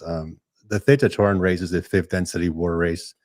They have a very close relationship with Alpha Draconian Empire. They're they're 400 feet to 450 feet, 8 to 9 feet, depending on the age of the entity. Majority they're all males, and they're a war race. They aside from Theta Tauri 1 and 2, which we see on the internet, but they actually have 2 more behind that. Yeah. And I've approached them with a not proposition really, but this was like years and years and years and years of astral experiences with reptilians. So as I grew mentally, as I grew spiritually, as I grew outward and my horizons expanded in the channeling industry, and I practiced for a very long time, many years, I looked at this race and I said, well, honestly, if I'm going to be touching base on a daily basis with the race, at least my gravitational preference will be with someone extremely dominant, extremely tough. And they are a malevolent race. Yes, they don't lose a lot of wars in the galactic aspect, but they've never harmed me. And Roderick knows. I've met 8 different representatives of Alpha Draconian Empire. They've never harmed me. They've never touched me. They've never done anything in any way that I would consider to be negative. So goes back to the brother's point. We all have these experiences and we talk about these experiences. And as a channeler, as an extremely proud channeler, a very dominant race, very dominant reptilian race, I tell the same thing in my own one-on-one teachings. First and foremost, leave that fear at the door. You have to, brother. As Leave much as you racism can. at the door. You got Why to. would you judge them by their teeth? Why would you judge them by, mantis's eyes? Why would you judge them by their reptilian tails? Is it because, and I asked, and let's be real, is it because somebody told you to hate them? That's right. So what's the difference then between a white kid growing up being told to hate a black kid or vice versa? Because I'm an immigrant, so I came to Canada as a refugee. So I understand all about racism, honestly. Yeah. So with galactic racism, they see the same thing. They said, Yes. human, who are you to call me this? And who are you to call me that? And you guys still drive cars with gasoline in it. You guys are still primitive. And out of all the beings, if I can go back in time, I would probably still stick with the reptilian consciousness. I do find it, and brother will probably agree, I do find reptilian consciousness to be the most dominant, the most strongest, extremely dominant. Not bossy in a way. And let's not, I always say, let's not get into the narcissism, egotistical, feminine, cancel culture bullshit energy. I'm not going to get into that. Dominant energy, there is no more dominant than a reptilian energy. Plain and simple. And that's what I gravitate to. And Roderick knows that, of course. Yeah. I mean, you want to talk about some people comfortable in their bodies. That's what I'm feeling. I mean, grounded, and it can be intimidating, but and the way they look. But as I said, because, and I like what Brother Anthony said, because in our communities, there's like I call it a galactic racism, that the blonde, blue-eyed folk, they're so nice and they're so human looking. They don't look like me, and this is how I look in this lifetime. I probably look like that in another lifetime, or I was a woman in another lifetime. But I'm just saying, we got to be careful how we paint because during the Weimar Germany, we know that some of these blonde, blue-eyed brothers were working with the Nazis, and they were blonde, blue-eyed extraterrestrials, and they weren't kumbaya. So we you got to change the way we think. We got to grow up if we want to survive. I don't know who you are, to be honest with you. Yeah, I don't either. I don't mean to disrespect. I have no idea who you are, but everything you just said, I think you should be given a platform to be speaking a lot more. If you don't mind, brother, I'd like to just tell you my own opinion on the blue hair, blue eyes. Yes, please. And then again, it's your free will to discern what I'm saying is true or not, whether it's 1% deception or truth.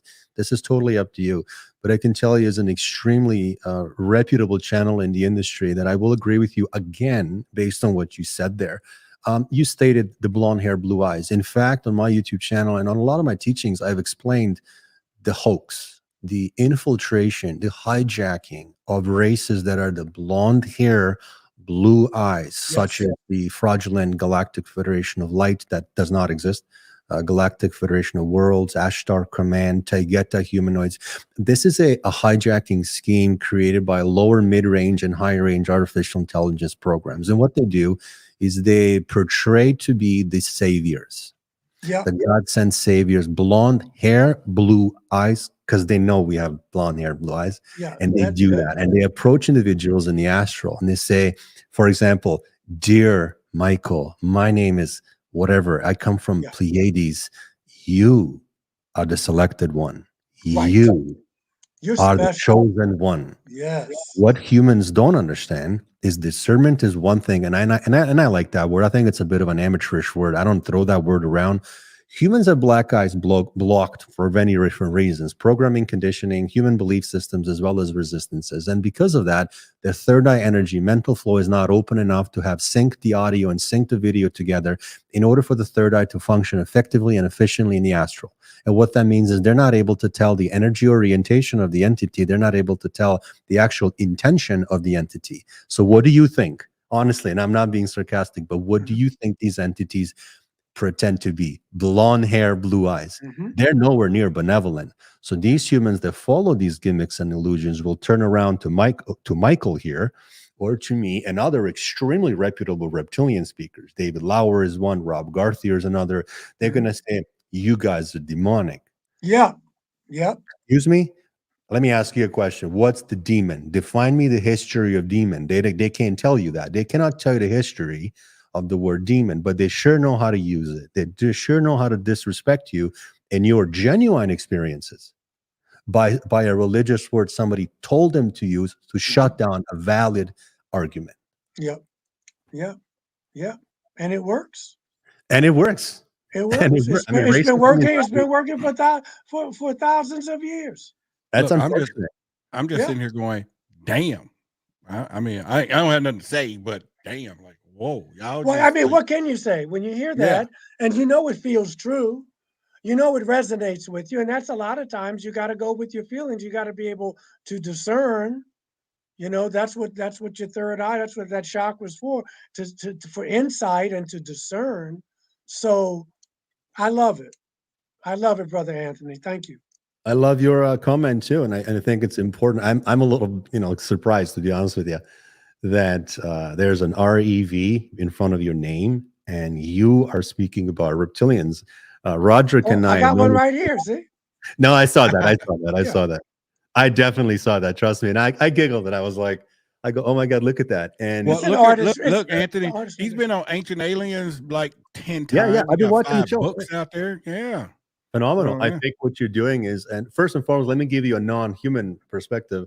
I'm going to give you a perspective of a reptilian, and they're going to tell you this. And I speak with them all the time. In fact, 2% of them is integrated in my consciousness. What that means is I've traded 2% of human consciousness for their own. With that, I've lost some human emotions, but it's okay. It's okay. I like to push the limits, if you know what I mean. But they would say that you have brought honor to yourself by doing one thing. You have traded your weaknesses as a human being, worthless, pathetic weaknesses of fear and judgment and ego and narcissism, pretentiousness and expectations. And you have turned them into honorable things. And how did you do that? Well, you're speaking about something that's just so out there, that's not the regular part of societies, and you're doing it with pride. And they consider that as a prideful action. And they constantly say the reason humans think we hate them, they say, but we actually don't. We watch you all the time. We come to this prison planet quite often. It's just that we dislike and do not respect humans' weaknesses, human fears, because we know how powerful you can be. But every time we approach you in the astral, or we're walking through your walls in your living room, so third density here, what do? You go call 911. We can shut down your cell phone right now. We can hack your alarm system right this minute. What are you calling 911 for? So, and some humans have called 911. Listen, ETs have, I can explain the portal technology, consciousness assisted technologies to cloning technologies. They have absolutely every ability, opportunity, mechanism, an very easy way to literally walk through the wall. Oh, I tell you. That's it. And they'll walk right out. And he walked right out. 15 stories When you were up. talking earlier, I said, I like this guy. Hey, man, I'm telling you, that brother walked in. So did I. I said it. And he said, he put his hand and told me, don't be afraid. He looked at me. I looked at him. I thought I was had to go grab the Charmin, but I didn't. and he walked right. He just went like the same way he came in. And now, as I said before, and Brother Anthony and Brother Martin, that man didn't hurt me. Why would he? Right. And Why I would he? call him a man because his voice sounded like mine. And so when after a while, you got to say, well, what are you afraid of? Okay, he looked bizarre. They're bizarre people I walk past on the street when I go do my groceries. I agree. And I'm being facetious, but you get it. As a human, my fear stopped me from absorbing the whole full thing of that situation until afterwards, when I meditated, when I relived it. He must have made an impression on me. They all did, because I got little statues made of. To me, that's a tribute. On That's a very tribute. energetic level, they've done a little bit more than that. This is the reason why you would hire channelers to tell you certain things that are hiding within your own unconscious layers and your subconscious layers, and to be able to read into your energy fields. One of the things reptilians are extremely talented at, and I mean experts, and is understanding the layers of humans, layers that humans cannot see. And they're able to look at certain things the way you cannot not see. And they're able to hijack your subconscious in a matter of seconds. And yes, I mean bypassing your soul's decisions. So they've done a little bit of more than that. In the basic English terminology, in a very basic English, they've activated the reptilianness within you. Otherwise, you wouldn't have this interest. You would be speaking about something else right now. You would not have, and your interest is clearly deeper. I can already tell. It's not just what you're saying on camera. There's many more curiosity questions that you have in relation to reptilian consciousness and the being. I'm gonna put y'all two together too. Well, and there's a wonderful book, Brother Anthony, you probably know about. I can't get up and go get it. It's called Flying Serpents and Dragons. Who's the author? Oh man, I don't want to get up and get it. I'll get it to Roderick to get it to you. It's the whole history of reptilians in the sense of Earthlings and how they got this bad reputation. I forget the author. I haven't reread it, but I've read it. It's worthwhile having. It's called Flying, or you can Google it. Flying Serpents and Dragons, Reptilians and Mankind's Past. It's one a day. keeper. One day we all have a big expo and a trade show, and you're there, and Roderick's people are there, and I'm there. You and I can have a private chat, and I'm going to give you some information in relation to reptilian presence on Earth, population of them here, and the actual history, how they came into this part of the galaxy, for what reason, and how they won the Orient Wars. And I believe you would greatly benefit from it. I'd like to. We should make lovely man that I would love to do it from the heart, simply because you sound like a very grateful individual that has gratitude versus. Thank you, brother. Oh, I would love to do it. I'd love to do. We should make that happen, Roderick. Roderick friends are friends of mine. He's family, like almost. We talk so much, so absolutely. Yes. I have a lot of friends. I was talking to, just a lot of people all this week, and it's just everyone likes you. Well, you know what? We're going to put something big, and what we might do though, maybe this Friday, next Friday, because here, I'm always limited to show, and I know we're supposed to be an hour and 30 minutes, but Billy let me run over. But we may just get together on Why the Big Secret channel and do a big old panel. Get you, get Daryl, and maybe maybe we may do it this week or next week or something, but we'll put it together, and then maybe we can do it here too. But either way, I think I got a question, Anthony, that someone asked. Yeah, of course. And then I'll get you. Well, we got a lot of stuff we can cover. So what we might do is I was going to let a few people call in and ask them questions. Ask away. And, we don't have to pay for sessions. And then I'll get with the Why the Big Secret crew, and so we may do a live stream. Maybe what day? Maybe let's choose a day. What, on a Friday, a night or something? I can't do next Friday, but I could probably do maybe afterwards, a Friday after. I can't do that Friday. Okay. Next Friday. Okay. What about you? Yeah, I'm all right. I'm working. I'm on the podcast all the time, plus working with clients. So I'm okay. Always, so we no problem. And we got a show coming up on your. We got a show on your podcast coming up. That's right. We do. November 1st, 9 November p.m. 1st. Eastern Standard Time is the brand new opening of Canadian Awareness Podcast, which I'm proudly sitting in, actually. And I can they say that definitely I'm got to check that proud to out. have Roderick as my first guest. So I look forward to our interview, my friend. Hey, all right. So y'all know that's going to be on Canadian Awareness, and that's a YouTube. So y'all can go subscribe there tonight. Yes, you're right. The channel is called Canadian Awareness. Yeah, same name for the podcast as well. Yes, and the November same guy, 1st is the episode. Yeah. And bring it, baby, because when he goes, we go hard there. And when we get to this, all right. So real quickly, what I'm going to do is, if any of y'all watching, I got this little thing sliding across, and just saying if you find any value, or if you would have went out to the movies instead, if you want to give value, there's the cash out there, and I'm going to lie and say that I'm going to buy them a cup of coffee with the money. I'm going to eat with it. I really am, and they don't mind it, but no, I will. When he comes back to the United States and Rev come around, I'll take them out for dinner from there. But if you want to just give value, if you getting any value from tonight, just shoot whatever it is worth to you. Just shoot it down there. Make sure. I'm also trying to. I think about 100 people away from 6,000 subscribers on Why the Big Secret. So that's impressive, buddy. I know it's growing. And so if you have not subscribed to that, just step on over there real quick. I'm going to set the phone lines up, and we'll go over a little bit and let a couple of you call in and ask some questions.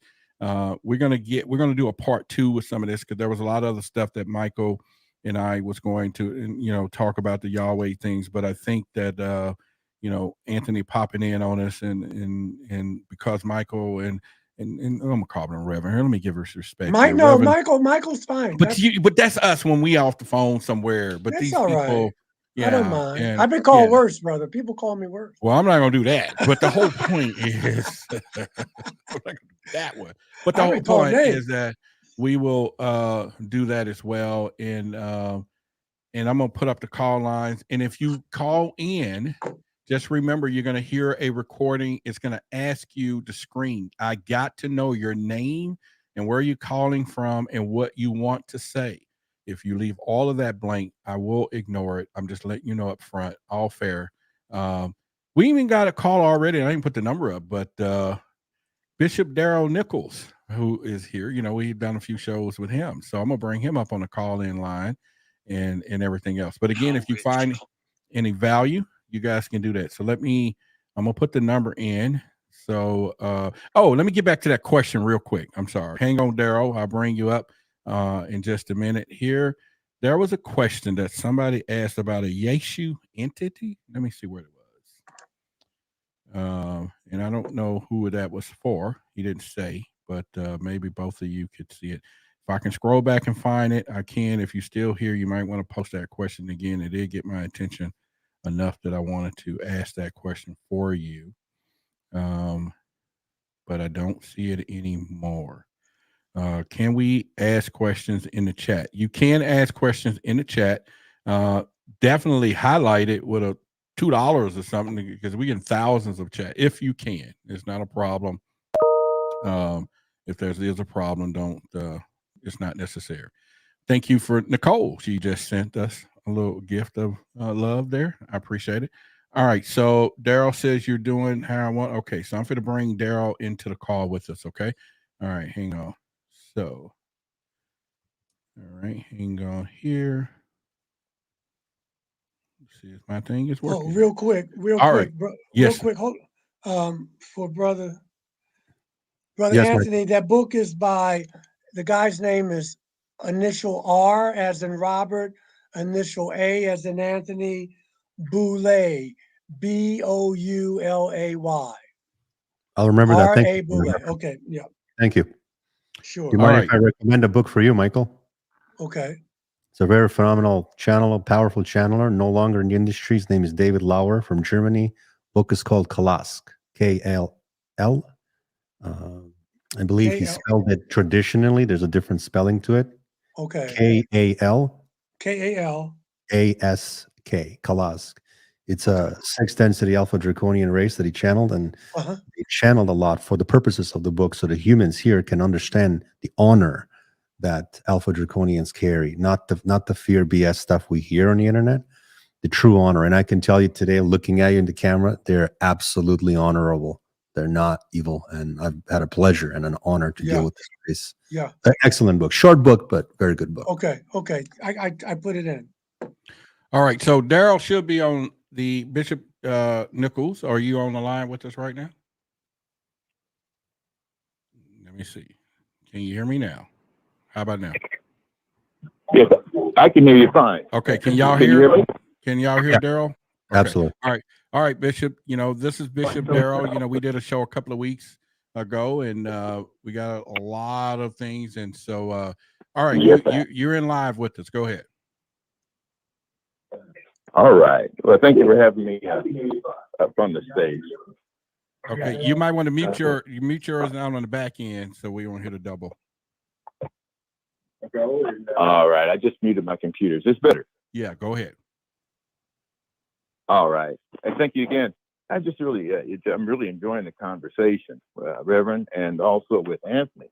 And my question is, you know, my journey was really quite comparable to Reverend's there in terms of you just find yourself doing, I went through Reiki 1 and 2, and I also I wanted to go see Linda Moten Howe, but my sister ended up saying I needed to see Linda Howe, and I ended up learning how to read Akashic records. And so one thing happened in that experience when we were trying to identify with a soul pod. And so we went to meditation. When I came back out of it, ultimately, this is what happened. I met 3 individuals there, 3 entities, and they didn't even look like anything like each other, but they were telling me that I identified with a group or class of beings. They said I was Raphael. And I didn't want to accept that because I couldn't find a good reference that resonated with it. But I'm just curious, particularly with Anthony, if you're familiar with Raphael or even Reverend as a class of type of entity or beings. I was kind of told they were like watchers over a geographical area over humanity. And I'm wondering if that resonates with either one of you. I can answer that based on my personal opinion over the years that I've gathered, experienced. And since you're familiar with souls, then I can tell you something you would know. Souls divided into approximately 120 parts. I've integrated energetically into majority of these parts to test my own limits. But one is a 5th density. 5th density soul layer is physical. What that means is there's a physical version of us in the 5th density. Based on all of my experiences and dealings with extraterrestrial consciousnesses, races ranging from Theta Tauri, Kalask, Vorkul, Vortak, even Sikar, even Demon God, the ones that are known on Earth traditionally as demons. I can tell you that there is no such thing as a race that would be referred to in English language as the word watchers. No one really watches us because no one gives a shit for us. There's 600 or so races involved with Earth today. Some of them are benevolent. Some of them are neutral. Some of them are psychopathic. They're the blonde hair, the brown hair, brown eyes, blue eyes. The whole watchers thing is something that we hear from time to time. And yes, there's many people that talk about it. There's many people that also will say that Enlil and Enki were the only 2 leaders of the Anunnakis, but they don't talk about the other armies that came with these 2 entities. So there's always a little pieces of information, but then no one digs enough. And also to be fair, no one has the opportunity to be receiving the galactic, celestial, cosmic, and interstellar information by extraterrestrial, extra-dimensional, or interstellar races and civilizations. This is because of a variety of different things. One of them is human fear. Secondly is ancestral fear. And those things combined is a disaster for any human to meet an ET. And the Watchers thing is more of a myth. There are extraterrestrial collectives, if I can use that word, collectives, that would be, if you wish to call it the word Watchers. They're not watching anything. They don't care for you. They don't care for me, because there's no such thing as emotions with a lot of different collectives and federations and groups and societies that are off planet. There are entities that are so powerful as far as their own soul evolution that they're either incarnated, so 6.95 or 6.96 or 6.9 or 6.98, so still under the 7th level, or I should say, still physically incarnated, because as soon as you pass over 6.9, you're going into the template layer and other non-incarnated positions. They're just energetic collectives. They are not the watchers, but they look at things from time to time. They'll intervene if there's a nuclear war. There was a timeline of Earth where President Trump lost and Hillary won. That was an intervention. Timelines were changed.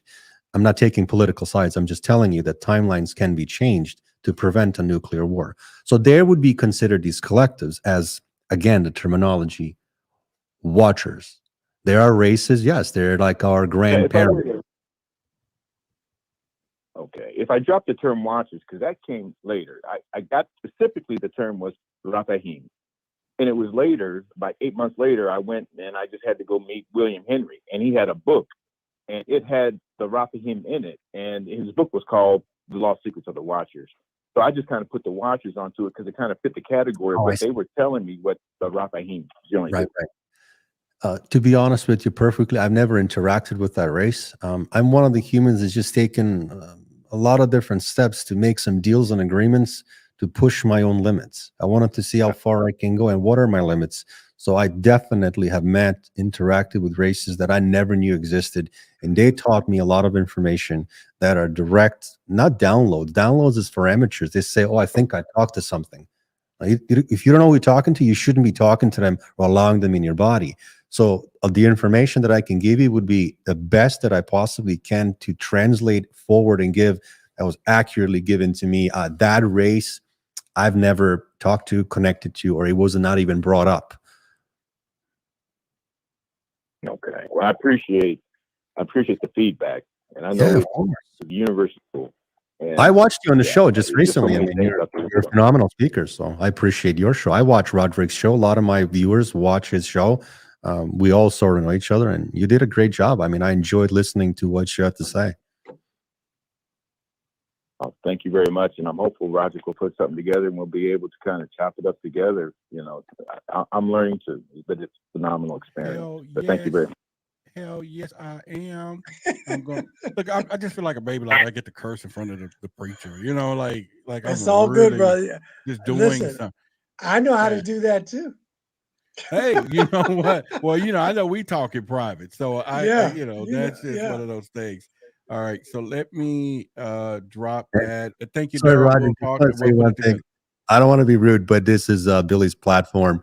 I just want to give him a big shout out to Billy and his girlfriend and the entire views of Forbidden Knowledge. That's forbidden with a 4, of course, as he always does. There you go. I've had a pleasure to meet Billy a couple times at expos, Contact in the Desert and so forth, and watch this lecture.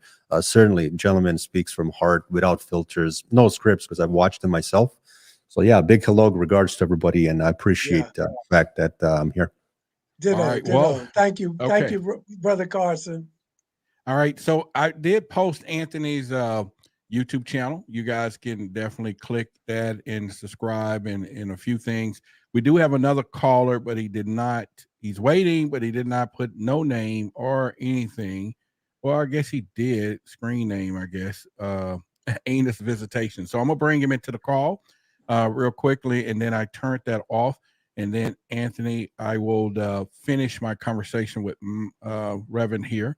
And appreciate you jumping on, but just hang on a minute in case this question is for you as well. And then we'll kind of go from there. And then Daryl, yes, I'm going to put this together because I have Psychic John Russell. He's a good friend of mine. And you know, I want to put all of us together, just have this conversation, right? And I think it would be so beautiful to really have. Oh, hang on. We got a good contribution here that warrants is lit up pretty nice, so let's just put this up in here. Anthony, that's for you. It's for you right there. Fair question that the person said. I apologize if I'm not pronouncing your name right. Kwasnak Kafaru. So interactions with reptilian beings or interactions with any higher dimensional entities, beings, consciousnesses, or collectives of consciousnesses, either or, everything goes through your soul. I don't personally believe in anyone hijacking your soul. It's not how it happens. Soul recycling, another propaganda. So whatever ended up happening with you and this entity, whether it's reptilian, whether it's Zeta, whether it's feline, whether it's mantis, insectoid, Sirius, it doesn't matter. Whatever happens, it's your soul itself, the layers within your soul that keep you safe, They're going to look at and see how much of the information is going to be bled through down or bleeding through. They call it the bleed throughs. Or how much of the information are you going to be able to recall? How much of the information are you going to be able to remember and bring back to your awakened state? Whether this happened on a ship, which I doubt it does happen, ship experiences are extremely rare, and they're not allowed to be happen due to quarantines that are placed over Earth and monitoring security checkpoints over Earth, controlled by a collective of human governments as well as extraterrestrial races that are not nice, of course. But this probably happened within the early stages of your dream states or late stages of your dream states, astral, out of body, or within the meditation states. And when the reason what you're asking is, do you remember bits and pieces? It goes back to the fact that your soul itself, which is your greatest counterpart, soul you can trust, they're protecting you. Second reason why they don't want you to know everything is based on the conversation that took place between you and the extraterrestrial. There's some information they're going to tell you not a lot of people can digest. One of the pieces of information is previous abductions. And the second piece of information they can give you is the fact that you are involved in a hybridized program where genetic material is extracted from you, which is agreed on a soul level, bypassing your own opinion. And because genetic extraction is done, it's done through the penis, and it's done through the vagina, and it's done through even cells that are taken through the lower back area, so to hit the root chakra. So this is one of the reasons the soul will protect you. The reason why also you may not be remember this, and I'm sure you'll be humble enough to understand this, and this is nothing personal, of course, but it is because your third eye is not synced, it's audio and video together yet. And that is because of the blacknesses, standard human blacknesses that are still covering your third eye. And most people in the third eye, when they meet an extraterrestrial, the very first thing you'll notice is you'll hear them, then you'll smell them, and then you'll touch them. But you can never hear their words, or vice versa. You'll often hear their words, but you're not going to be able to see them visually, to see the color of their eyes, the shape of the pupils. So the combination of a few of these things would be the reasons, what I would tell you very confidently, why you're not bringing back 100% the memory of the experience, the smell, the touch, and obviously the words that they've explained you in telepathic way, obviously not in English. Whoa! Suck the duck, quack, quack. Hang on. Hope that makes sense. I'm kind of summarizing it for you, right? Oh, you did good. Yeah. All right. So we also got a contribution of a C note from Quest Up. And you know what? That's great. That's great. And, that's all I can say. It's absolutely great. I'm going to bring in the caller real quick. He's been waiting, and then we'll see where we go from there. So thank you, Quest. That's a generous donation for Roderick. Yeah, very kind of you. Yeah, it is. And believe me, I'll see it in about 45 days, but Cash App is instant. Your friend, there's a person that mentioned here, I think Brother Michael will also maybe giggle. Somebody mentioned admin assist. Would this be what we refer to as demons? I will give you my opinion on the demons. I hear all the time. I'm not sure what my Brother Michael's opinion is. Demons comes from, I do not believe in demons. Demons come from a race that lived in the Alpha Draconian Empire. They called Demon Ga, second in command, who shared the church with Sikar. And they walked the earth at one point, along with another Alpha Draconian race named Nagai. And these were extraordinarily menacing looking beings. Black skin, black eyes, big points like dinosaurs. And because of that, historically, humans wrote about them as demons or demoni. Yeah, demoni. The race itself is called Demon Ga. So the demons, no. The answer to this question, definitely is the answer no. This is not what I'm referring to as demons.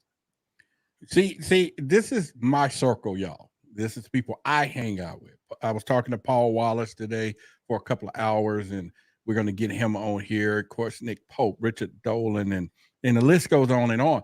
And I try to stay grounded because it's a journey for me. So anyway, let me do this real quick. Before we get here. All right, so caller 0114, you're on live with us, and screen name Visitation, and I skipped the first name. So, but go ahead on purpose. You live? If you Hello? Yeah, go ahead. You got a question? Who you have a question for? Okay, right. Okay, I'm sorry. My name is my screen name is Phoenix, and thank you for accepting me. My question is this about visitation. A couple of weeks ago, it was over in the morning. I said between 3 and 6 maybe 3 and 5. And I was asleep, and I felt on the side of the bed, the edge of the bed, almost like a child that's trying to balance itself. It's just a gentle tug. And I did wake up. My eyes were wide open, but I didn't move because I was scared. And I felt the shirt pull from my back a little bit, and then the sheet straighten out a little bit. But nothing else happened, but I was literally awake. So do you consider that visitation, or? Are you asking me or Brother Michael? If whomever can answer.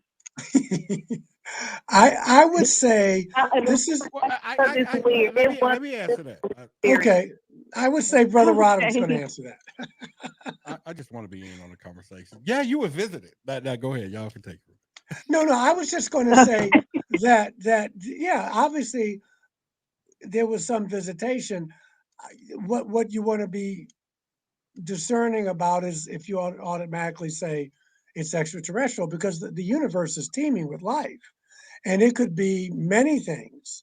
It could be interdimensional beings. It could be extraterrestrial. It could be. So what I'm saying is you were visited, and I get the fear. Sometimes I didn't even want to open my eyes. I was afraid to look, but you'll probably have it again, and then you can see for yourself. But that definitely sounds like you were visited by some type of intelligence. But you don't. We just don't want to jump and say yes, it was extraterrestrial. Does that make sense? And the reason why I did that, yeah, it does. It's happened before, and my response is always the same. I lay in the bed still, my eyes get big, and I don't change my breathing pattern. I don't move anything because I don't want to see anything, because I'm by myself.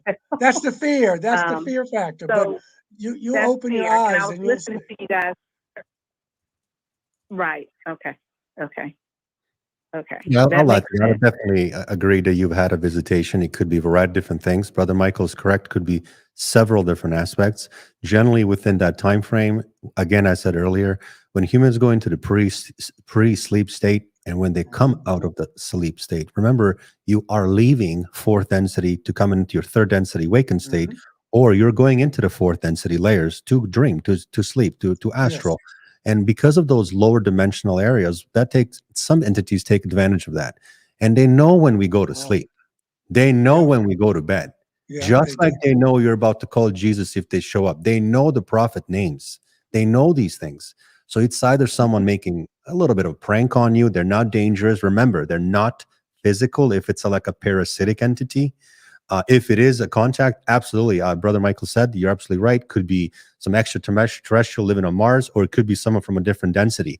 It's just because, again, they do not want to cause you so much fear, so much harm, tremendous amount of psychological problems. They're not going to put themselves on you and start grabbing your arms and body parts. It's a little touch, a little nudge, a little energetic pocket of energy that they're able to gather and touch you just to let you know that there's more out there than a third density body that you're living in.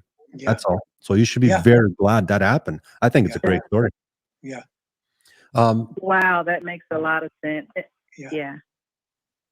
Well, appreciate that makes a lot of sense. Thank you for your responses. I just got to get past the fear. I just, I'm like, okay, I don't want to say, oh, she died of and be easy with yourself, because it may take a minute. Yeah, it may take a minute, but you can do it. Roderick, I'm going to. How long are we going to go, brother? We're going to go about 2 more seconds. Thank you, guys. You're very welcome. Thank you for your question. There's a question here about Galactic Federation of Light on the screen. But basically, it's a very long subject. Galactic Federation of Light is a terminology frequently thrown around like a baseball, almost like a soccer ball, on the internet by amateurish type of characters, and they're using it for 2 reasons. One is to steal innocent human thought form. Second would be obviously to profit and make money, but mainly is to promise you an external savior. That external saviors are coming, and motherships are coming called Galactic Federation of Light, filled with blonde hair, blue eyed humanoids, extremely good looking Playboy models, bodybuilding type, like literally ready to go on a stage and do a bodybuilding show. And they're offering you ascension. They're offering you 5D access, instant telepathy, instant teleportation and telekinesis, med beds, and all these things. That's not true. The Galactic Federation of Light does not exist. It's never existed. And it was invented in the 90s by a gentleman named Fulford, and then Cobra, and then Greg Giles, and then Niddle. And it's continued to be promoted as this end of the days coming, good blonde hair, blue eyes ETs are coming to rescue humans. Humans, unfortunately, are addicted to escaping reality, and they're waiting for these saviors. No one's coming. This is our incarnation to do what we got to do. So whoever told this gentleman that GFL, he's having meetings in different planets, has absolutely lied to you. There's no such thing as Galactic Federation of Light. And everyone knows that in the professional channeling industry, everybody, except a few people still throwing that term around to make sure you send them $200 so they can tell you that there's a date of GFL around. I mean, this is an illusion. It's ridiculous. We're grown men and women here. We're talking about these jokes. There is no GFL. None. Doesn't exist. All right. So here's what we're gonna do. Reverend, let me do this, and Anthony, you hold on, and we'll get Reverend out of here. But first of all, tell us about this book. This is one of your latest books here. That is the latest book. It's called Initiation, the Spiritual Transformation of the Experiencer. It's about people like myself. There's some interviews there who have had these experiences with star people and have said that it was a positive experience and that it transformed them. Some people started new careers. Maybe they were on Wall Street. Now they're doing healing, body work. I have a chapter in there on for couples who one person is having the experience, the other one isn't. There's some points you can look at regarding if you have been visited, what that may feel like, what these things may be clues. But basically, it's saying that experiencers, Brother Anthony channeling, people who are calling in, that we need to come together and be able to tell our stories, because as we go forth to this new future, our stories are going to, and our experiences need to be privileged a little more. And we can do that with each other because we're getting ready to enter a new paradigm, whether we want to or not. And so that's what the book is about. You get it on Amazon. Brother, I don't mean to be, No, you got to go. I'm an old man, brother. I need to get some sleep. Well, you go ahead and get some sleep, and I'm gonna put something together for all of us, and we'll do that. And love your sense of humor. And you hang on there, Anthony, for a second, and we will talk. I'll give you a call tomorrow, Rev. And we'll all right, I'll talk to y'all, Brother Anthony. We will do this again, Roderick. Yes, we will. Good night, brother. It's always a pleasure. We'll see y'all. Be safe. Good. All right. All right. So here's what we're going to do. Because I do have to shut it down here. I'm 2 hours into the channel. Anthony, I know a lot of people got a lot of questions and they're meeting you for the first time. Why don't we hop over to Why the Big Secret and finish this conversation for some of these people? What do you think? No problem at all. So if y'all watching right now, everybody listen up. Why the Big Secret YouTube channel, go over there. I'm going to set up a new stream. It'll probably take me about 5 or 6 minutes. Okay. And then I'll get Anthony over there and open up the phone lines again. That way, I'm supposed to do an hour and a half here. And then of course it was Michael's night. And so we're just going to have some open conversation and set up a few things. If you guys are willing and want to stay with us and come over to Why the Big Secret in 5 minutes, put it in the chat. Let me know if you guys are willing. If you're not, then I won't do it. But if you're saying that you want to talk, then you and Anthony and I will get into some deep ass reptilian shit. You know what I'm saying? And I'll let you do some call-ins and everything else. The channel is called Why the Big Secret. Let me put it in the chat here, and let me see if we can put it down here where you guys can come over, and we'll do something there. There we go. All right, so that's the YouTube channel right there. I just posted it. Go over, subscribe, wait. Like I say, no more than 5 or 7 to 10, no more than 10 minutes top. I will I have to post it, set the live stream up, and then you all can come on over and hopefully see you there. And we'll talk a little bit longer. Is that okay with you, man? No problem at all. Your audience is a friend of mine, so you guys are all right. just like so my if y'all channel. hear Yeah, from, ask away. all right. So I want to, and I'll do the phone lines over there when we get there. So y'all listen to me right now. All of you watching right now, we're gonna go over to Why the Big Secret YouTube channel. The link is in the description. I just did. If not, Roderick Martin, Why the Big Secret. Definitely subscribe. Okay, I want you to subscribe if you hadn't, because we're gonna do a lot of stuff over there, especially when we do the big panel as well. If we do, so shit, I done said it enough. I was just giving enough time. So see y'all over there in 10 minutes. And but next Tuesday we'll be back here. I'll have Billy and a couple. I think we may do a Tuesday next week where we're going to talk about the mental aspects of this partnership thing with women and husbands, friends, families, with him and Elizabeth when we talk about this stuff. So, all right. So I'll see y'all over there right now. Why the Big Secret in 10 minutes. Why the Big Secret? Okay. With Anthony, we're going to talk some reptilian sugar honey iced tea. I'm gonna let them bar now. I want them to ask some of the craziest stuff they want to know. You good? Absolutely. And we'll give them just a teaser because we got something bigger happening. We have our own interview, November 1st, 9 p.m. Yeah, they need to check it out. Podcast. Our first episode. So proud of it. My friend Roderick. Yeah, so they need to. This Mario Dixon is getting ready to get blocked from Forbidden Knowledge forever. He will never watch another Forbidden Knowledge. So thank you for your comment. Absolutely. I'd love to get a question by Mario Dixon. Yeah, he don't take none of my friends like that. But he will never come back to attention probably to 5D tonight. So yeah. So since I'm an admin on Forbidden Knowledge TV, I just wrote it down. He's gonna have to get a new username, otherwise he's done. And you know, I like fair statements, but we're not gonna attack nobody. Not none of my friends. No, we're not. No, I literally welcome any most daring question. I know you don't bar none. You got that reptilian shit in you. You ain't going for that crap. So anyway, Why the Big Secret in 10 minutes. Y'all come on over. Let's get some questions out of the way. I think your audience is wonderful enough. Let's answer some questions. Sure. Okay. We'll see you there. Why the Big Secret YouTube channel right now. All right. Later. Bye-bye.